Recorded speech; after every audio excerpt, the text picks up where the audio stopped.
The Objective News Network, our broken justice system. Why isn't it being fixed?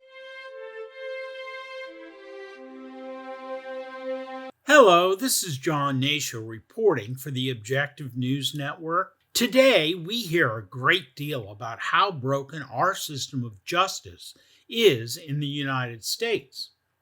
The vast majority of the attention goes to our criminal justice system.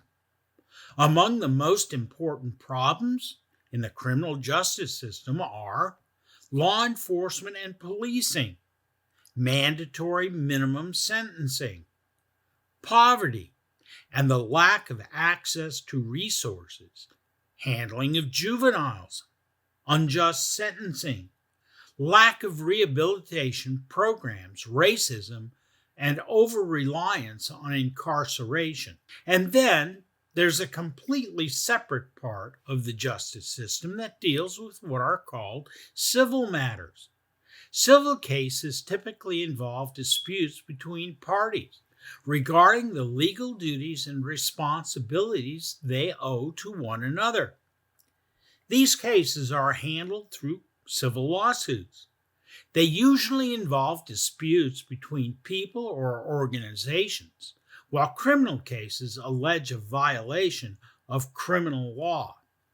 Civil courts, as separate from criminal courts, hear a wide range of cases, including evictions, medical malpractice, personal injury, and debt collection cases. But the civil court system has as many deep-seated problems as our criminal justice system.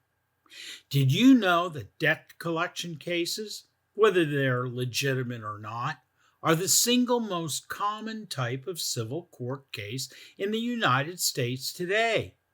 The numbers look like this. In the 1990s, 1 in 9 civil court cases involved debt collection.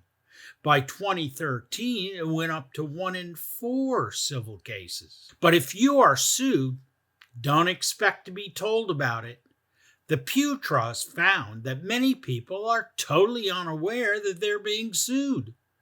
According to experts at the Pew Trust, that's not the way our justice system is supposed to operate. The court is supposed to hear both sides and then issue a judgment. But if only one side is in the courtroom, only one side gets heard. And then there's the very fine line between immoral conduct and violating criminal laws that the civil system of law often brushes completely under the table. In a landmark case investigated by the nonprofit Institute for Complexity Management, they found that state and federal courts were avoiding so-called racketeering influence corrupt organization, or RICO, charges because they would lead to possible criminal charges against plaintiffs or defendants in civil suits. The research done by the Institute demonstrates that the fraud in state and federal courts to avoid enforcing the criminal laws of the country is massive. So where are the people who are supposed to be overseeing the justice system and fixing these problems? They seem to be nowhere to be found.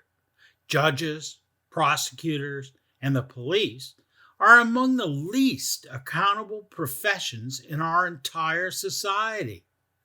All three are largely self-policing, often operating without full transparency like they are supposed to do. In a recent investigation conducted by the Reuters news agency, they reported, and I quote, "In the first comprehensive accounting of judicial misconduct nationally, Reuters identified and reviewed 1,509 cases from the last dozen years, 2008 through 2019, in which judges resigned, retired, or were publicly disciplined following accusations of misconduct.